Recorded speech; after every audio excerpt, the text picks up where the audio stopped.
Arrieros 2016, siguiendo la huella de una tradición. En 1183, los chichimecas fundaron el señorío de Tepetlaustoc. Posteriormente, en el siglo XV, después de un proceso de aculturación y varias guerras, dio paso al señorío Acolhua, que se distinguió por ser un polo de conocimiento y tradiciones.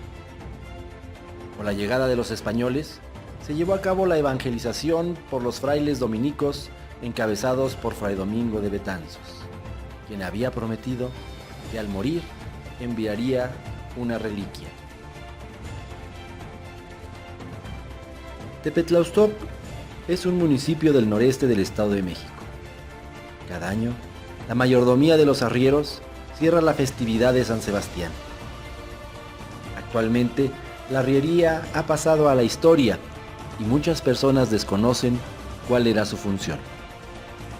La arriería fue una actividad muy importante que consistía en el transporte de mercancías por medio de recuas, principalmente de mulas. La arriería sustituyó paulatinamente a los tamemes, que eran los encargados en la época prehispánica del transporte de productos.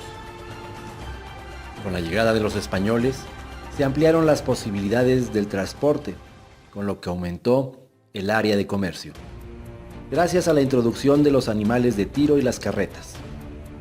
La principal ruta comercial se dio entre el puerto de Veracruz y la Ciudad de México. El primero era el punto de enlace del virreinato con la metrópoli y la segunda era la capital, centro económico, político y social de la Nueva España. Los arrieros llegaban a las garitas como a la de San Lázaro, o si llevaban pulque, a la de Peralvillo. Otro punto clave era la aduana o consulado de la Plaza de Santo Domingo de México. Se fueron abriendo caminos reales, llamados así porque estaban a cargo del Estado, encabezado por el rey. El primer camino real data del año de 1522, que fue solicitado por Hernán Cortés a don Álvaro López, quien hizo el trazo por territorio aliado a los españoles, tocando la Ciudad de México, Texcoco, Tepetlaustoc, Tlaxcala, Jalapa y Veracruz. Esta ruta fue muy fuerte cuando Veracruz se localizaba en la Antigua. Después se crearon otras rutas para conectar al puerto con la capital y fueron dominando los caminos que pasaban por Puebla, ciudad fundada en 1531. A lo largo del Camino Real se fueron construyendo puentes, cruces, mesones, fondas, haciendas, etc. Es decir, que los caminos y la arriería constituyeron un sistema económico que fortalecía otras actividades. Por ejemplo, las haciendas pulqueras se situaban cerca de los nodos de la arriería para poder vender sus productos en las grandes ciudades. Los arrieros tenían que trabajar en equipo. Eran dirigidos por un mayordomo que coordinaba la actividad, reconocía parajes, recibía y entregaba la mercancía. De la palabra mayordomo surge la institución de mayordomía en el ámbito religioso.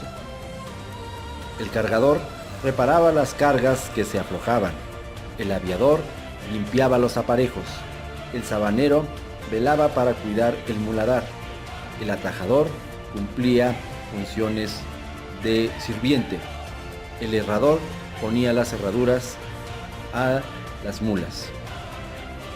La arriería era una actividad que generaba buenos dividendos económicos. Los arrieros, al ir ganando más dinero, compraban más mulas, con lo cual se incrementaba la capacidad de carga.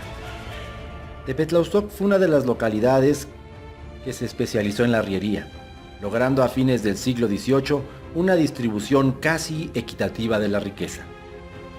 A lo largo de la historia hubo varios arrieros famosos, por ejemplo, don Pedro Romero de Terreros, 1710-1781, que fue el hombre más rico del mundo. Empezó su fortuna gracias a la arriería. Después, varios de los insurgentes habían sido arrieros. José Antonio Torres el Amo, José María Morelos y Pavón, Vicente Guerrero, entre otros. Su conocimiento de los caminos y parajes fueron de gran utilidad en sus campañas militares. Los arrieros y San Sebastián. En 1695 llegó un arriero con una caja a Tepetlaustoc. Se alojó en un mesón para descansar. Al día siguiente iba a continuar su camino, pero la mula se echó y no quiso andar. Al ver que sus compañeros se alejaban, le pidió al mesonero que guardara su caja y que luego vendría a recogerla. Pasaron los años y el arriero nunca volvió. Entonces, las autoridades decidieron en el año de 1698 abrir la caja, encontrándose con una bella imagen de San Sebastián mártir. El acontecimiento se interpretó en el sentido de que el santo había deseado quedarse en Tepetlaustoc. A la vez, era el cumplimiento de lo que había dicho Fray Domingo de Betanzos, que enviaría una imagen o reliquia. Se comenzó la construcción de una capilla, la cual se abrió en el año de 1703, siendo vicario el dominico Fray Antonio de Pastrana. La devoción a San Sebastián se fue incrementando de tal forma que varios gremios, para darle agradecimiento, se encargaban de un día de la fiesta.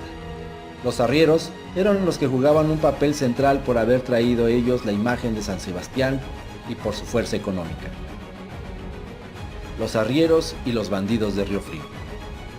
La arriería siguió jugando un papel importante incluso después de la independencia de México. Sin embargo, los caminos se fueron infestando de bandidos que atacaban a las diligencias y a los arrieros. Manuel Paino, en su novela Los bandidos de Río Frío, describió los acontecimientos sucedidos en 1835, cuando gobernaba don Antonio López de Santana, en que un grupo de asaltantes llamados los Valentones de Tepetlaustoc, dirigidos por Vicente Muñoz el Chacho, llamado por Paino Evaristo, los bandidos cometían sus delitos en Río Frío. Manuel Paino escribió su novela en Europa entre 1888 a 1891, ya que era por entregas.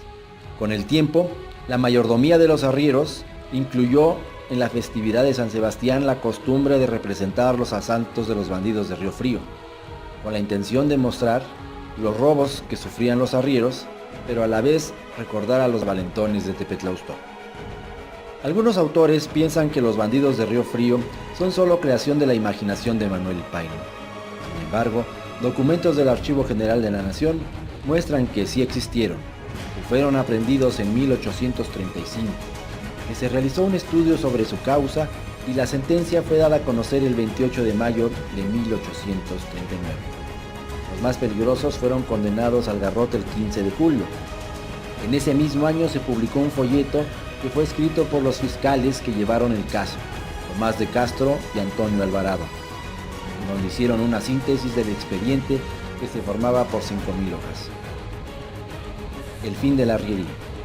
La arriería de ruta larga fue desapareciendo en medida que se fue introduciendo el ferrocarril, que podía cargar más mercancía con mayor velocidad y a un menor precio. Solo se conservó hasta el siglo XX la arriería en lugares de difícil acceso como la Sierra Norte de Puebla o para rutas cortas. Es interesante que en Tepetlaustoc se conserve la mayordomía de los arrieros como una muestra de su importancia económica durante la etapa novohispana del siglo XIX.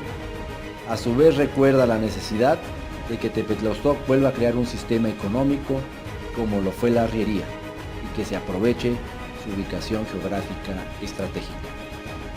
En lo espiritual, la mayordomía de los arrieros debe impulsar el regreso a los orígenes de la celebración de San Sebastián para que recupere su carácter de fiesta familiar y que ayude a la conservación de nuestra cultura.